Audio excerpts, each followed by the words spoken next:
क्या आप जानते हैं कि अमेरिका में 82 वर्ष की उम्र में इंतकाल कर जाने वाली पाकिस्तान की मशहूर फिल्मी अदाकारा सबीहा खानम से दो सगे अदाकार भाइयों ने इश्क किया, लेकिन इनकी शादी इन दोनों में से कवारे के बजाय शादीशुदा भाई से हुई। सबीहा खानम का जिक्र हो और उनके अज़दवाजी ज़िंदगी का तज़किरा ना हो, ये मुमकिन ही नहीं। सबीहा खानम की शादी मशहूर अदाकार संतोष कुमार से हुई, मगर कम ही लोग जानते होंगे कि फिल्मी दुनिया में कामयाबी के झंडे गाड़ने के बाद सबीहा खानम जिस अदाकार के दामी इश्क में गिरफ्तार हुई वो संतोष कुमार नहीं बल्कि इनके छोटे भाई दर्पण थे। लेकिन फिर हालात का धारा कुछ इस तरह बदला कि इनकी शादी संतोष कुमार से हुई, दर्पण से नहीं। दरअसल दर्पण भी सबीहा से शादी करने में संजीदा थे, मगर इस शादी की राह में सबसे बड़ी रुकावट खुद संतोष कुमार बन गए, जिनका मौक़िफ़ था कि वो एक शरीफ और संजीदा घराने से ताल्लुक़ रखते हैं और फिल्मी दुनिया से ताल्लुक़ रखने वाली कोई लड़की इस घराने की बहू नहीं बन सकती। दर्पण और सबीहा ने बादल नखास्ता इस फैसले को कबूल किया, मगर कुदरत का फैसला कुछ और था और चश्मे फलक ने देखा कि वो संतोष कुमार जो सबीहा की शादी अपने छोटे भाई से करने पर तैयार न थे, खुद इनकी मोहब्बत में गिरफ्तार हो गए। इश्क की हद तो ये भी थी कि संतोष कुमार पहले से शादीशुदा थे, मगर इन्होंने सबीहा से शादी करने के सिलसिले में किसी रुकावट को आड़े नहीं आने दिया और 1 अक्टूबर सन 1958 को इनके साथ रिश्ता अज़दवाज में मुंसलिक हो गए। सबीहा और संतोष कुमार ने शादी के बाद भी अलग अलग और एक साथ फिल्मों में काम करने का सिलसिला जारी रखा। इन दोनों ने 47 फिल्मों में एक साथ काम किया, जिनमें 30 के करीब फिल्मों में वो रिवायती जोड़ी या मरकजी किरदारों में थे, जबकि दीगर फिल्मों में वो यंग टू ओल्ड जैसे मुआविन किरदारों में नजर आए। 11 जून सन 1982 को संतोष कुमार दुनिया से रुखसत हो गए, जिसके बाद भी फिल्म और टेलीविज़न पर सबीहा खानम की अदाकारी का सिलसिला जारी रहा। ये भी कम लोग ही जानते हैं कि सबीहा खानम का असल नाम मुख्तार बेगम था, जिसे फिल्मी दुनिया के लिए तब्दील कर दिया गया। इनके फिल्मी करियर की पहली 2 फिल्में जिनमें इन्होंने साइड रोल अदा किए, बुरी तरह फ्लॉप हुई। सबीहा की फिल्मी कैरियर की पहली सुपरहिट फिल्म 2 आंसू थी, जिसमें सबीहा ने संतोष कुमार के मुकाबले में मरकजी किरदार निभाया था।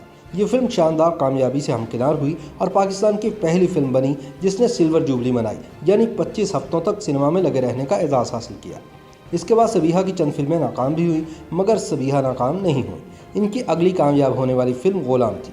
इस फिल्म के हिदायतकार अनवर कमाल पाशा थे और इसमें भी सबीहा के मद्दे मुकाबिल संतोष कुमार ने मरकजी किरदार निभाया था। उसी ज़माने में सबीहा ने संतोष कुमार के अलावा चंद दीगर फनकारों के मद्दे मुकाबिल भी काम किया। इनकी अगली सुपरहिट फिल्मों में गुमनाम और सस्सी शामिल थी, जिनके हीरो सुधीर थे।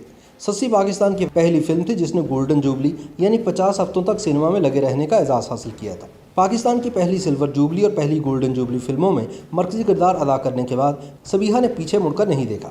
इसके बाद तो तवातर के साथ इनकी यादगार फिल्में रिलीज़ होती चली गई, जिनमें रात की बात, दुल्ला भट्टी, हमीदा, सरफरोश, हातिम, दाता, आसपास, इश्क लैला, वादा, 7 लाख, शेख चिल्ली, दरबार, मोखड़ा, ताजी, अय्याज, मौसीकार, दामन और सवाल के नाम सर फहरिस्त। इसके बाद सबीहा ने करैक्टर एक्टर किरदार अदा करना शुरू कर दिए और बेशुमार बड़ी बड़ी फिल्मों में अपनी अदाकारी की धाक बिठाई।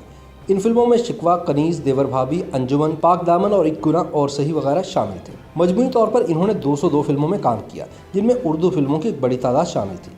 फिल्मों से रिटायरमेंट के बाद सबीहा खानम ने ड्रामों में काम करना शुरू कर दिया। इनके मशहूर टीवी ड्रामों में एहसास और दस्त वगैरह शामिल है। सबीहा खानम ने अपनी शानदार कारकर्दगी पर 5 निगार अवार्ड भी हासिल किए। इन्हें निगार अवार्ड 7 लाख, शिकवा, देवर भाभी में बेहतरीन अदाकारा, संगदिल में बेहतरीन मुआविन अदाकारा और एक गुना और सही में खुसूसी अदाकारी के शोबे में दिए गए थे। सबीहा खानम नूरजहां के बाद फिल्मी सनत की पहली अदाकारा थी जिन्हें सदारती एजाज़ बराए हुस्न कारकर्दगी से नवाजा गया। सबीहा खानम आज से 20 बरस पहले अमेरिका में अपनी इकलौती बेटी के पास मुंतकिल हो गई थी, क्योंकि वो 29 साल की उम्र में बेवा हो गई थी और 3 बच्चों की माँ थी, जिन्हें संभालने के लिए उन्हें सहारे की ज़रूरत थी। चुनांचे वो सहारा सबीहा खानम बनी। सबीहा खानम का इंतकाल भी 13 जून सन 2020 को अमेरिका में ही हुआ और इनकी तदफीन भी वहीं कर दी गई है। हालांकि इनके शौहर संतोष कुमार पाकिस्तान में मदफून हैं। YouTube पर गूगली न्यूज देखने के लिए youtube.com की सर्च बार में गूगली न्यूज टीवी टाइप करें। गूगली न्यूज के पेज पर सुर्ख रंग के सब्सक्रिप्शन वाले बटन पर क्लिक करना ना भूलिए। YouTube पेज पर अपलोड होने वाली वीडियोस से बाखबर रहने के लिए बेल आइकन पर क्लिक कीजिए। आपको हर नई वीडियो के बारे में नोटिफिकेशन मौसूल हो जाएगा।